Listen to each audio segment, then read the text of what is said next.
Kembali berlatih bersama Denmark, Simon Kjær tepati janji Scudetto.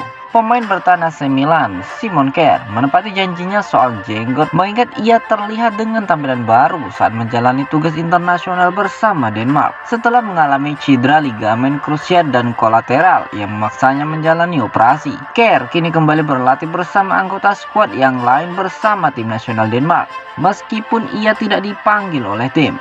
Perlu diingat pula, bek 33 tahun tersebut sempat berjanji beberapa waktu lalu bahwa ia hanya akan memotong jenggotnya saat kembali ke lapangan yang ternyata ia tepati. Jenggot, saya hanya akan memotongnya saat saya kembali ke lapangan. Demikian ujar dari Simon Kjær.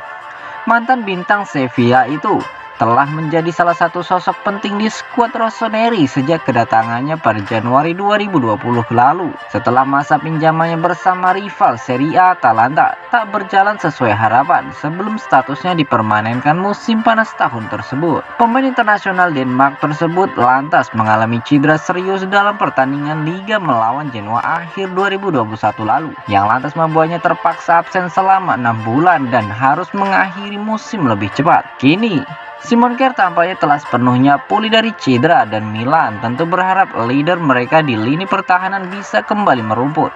Meskipun selama absennya Pierre Kalulu bermain fantastis saat berdua dengan Fikayo Tomori hingga membuat timnya menjadi salah satu tim yang dengan pertahanan terkuat di Serie A musim lalu.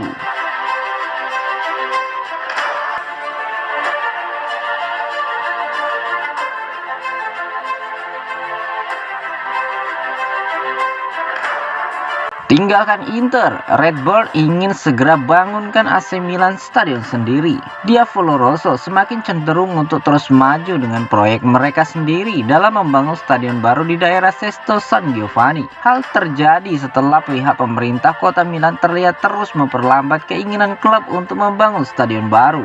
Dalam beberapa tahun ini, AC Milan dan Inter Milan telah mendorong otoritas lokal untuk mengizinkan mereka merekonstruksi Stadion San Siro saat ini atau merobohkannya dan membangun arena baru tepat di sebelahnya di area San Siro kota. Namun kedatangan Red Bull sebagai pemilik baru Milan mengubah situasi dan mereka ingin berinvestasi dalam proyek yang dapat dibangun dengan cepat, bahkan jika itu berarti melakukannya tanpa tetangga Inter Milan.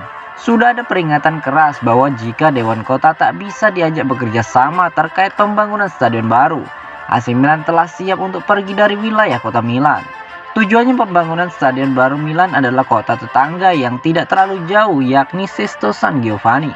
Menurut Corriere della Sera, kemungkinan itu semakin besar karena pihak berwenang kota Milan telah sekali lagi berusaha memperlambat proses pembangunan stadion baru AC Milan. Wali kota Milan BP Sala sangat ingin menyelesaikannya, tetapi sesama anggota dewan tentu tidak.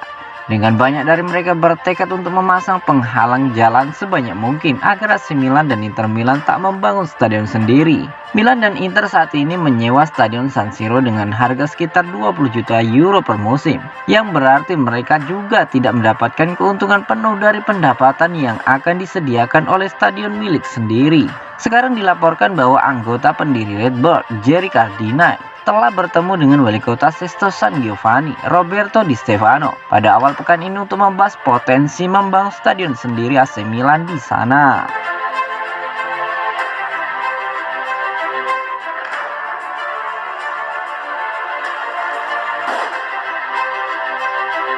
Milan pikirkan strategi dongkrak perkembangan 3 bintang muda ini.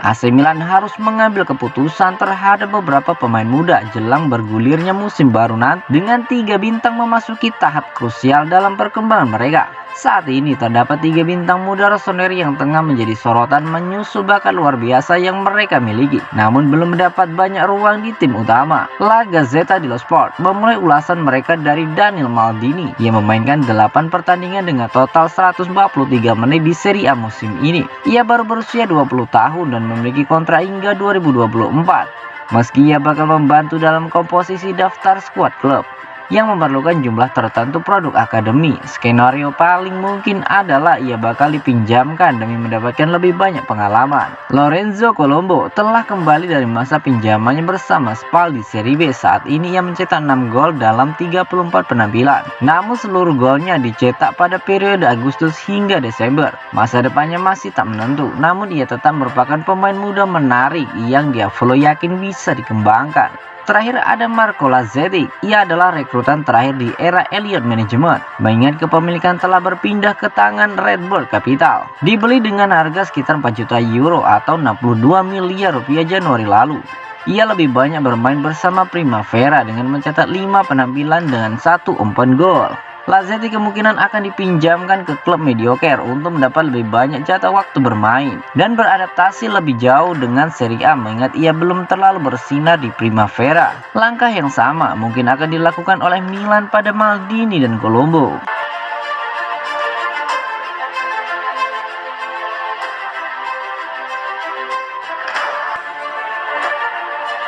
Tiga anggota Elliott bakal jadi bagian Milan di bawah kepemilikan Red Bull. Elliott Management akan mempertahankan 3 anggota dewanya di AC Milan sebagai bagian dari periode transisi kepada pemilik baru Red Bull Capital. Menurut pemberitaan dari Calcio e Finanza, akuisisi Rossoneri oleh Red Bull akan melibatkan anggota dewan direksi baru yang akan mulai bekerja setelah raksasa Serie A tersebut berganti pemilik. Namun di antara mereka bakal ada 3 sosok yang cukup familiar di era Elliott. Salah satu yang dipastikan tetap bertahan adalah Gordon Singer, putra dari pendiri perusahaan asal Amerika Serikat, Paul Singer, sebagai sosok yang dipercaya untuk mengelola kantor perusahaan di London. Kemudian ada Stefano Cosirio yang juga akan tetap bekerja bersamanya dan ia sudah masuk dalam anggota dewan direksi Diavolo saat ini sebagai analis finansial dari pihak perusahaan yang sebelumnya bekerja untuk Credit Suisse dan Banca ini.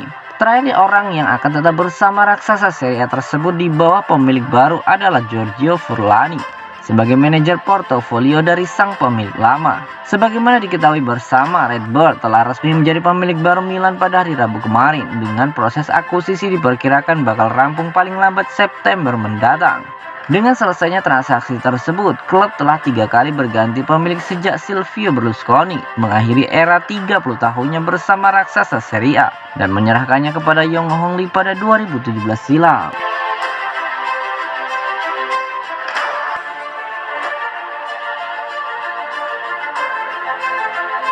Tahu sedang diminati AC Milan dan Newcastle. Begini komentar Steven Boutman.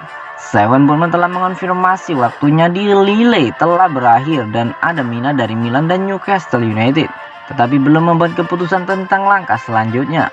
Baik tengah berusia 22 tahun itu telah lama menjadi target kedua klub dan pertarungan itu dihentikan oleh Lille pada Januari ketika mereka menolak mempertimbangkan tawaran untuk menjual di pertengahan musim. Sekarang musim panas telah tiba dan perang penawaran 30 juta euro siap untuk dilanjutkan.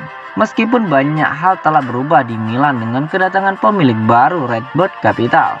Saya tidak tahu, tetapi saya pikir saya telah memainkan pertandingan terakhir saya untuk Lille, kata Boutman kepada surat kabar Belanda. Niat saya adalah untuk mengambil langkah maju dalam karir saya. Saya berharap transfer dapat segera diselesaikan, sebaiknya pada saat dimulainya latihan pramusim. Ketika dikatakan kepadanya bahwa Newcastle dan Milan adalah favorit, ia tidak menyangkal hal itu. Mereka tertarik. Yang saya inginkan adalah membuat langkah maju dan bermain di kompetisi yang kuat.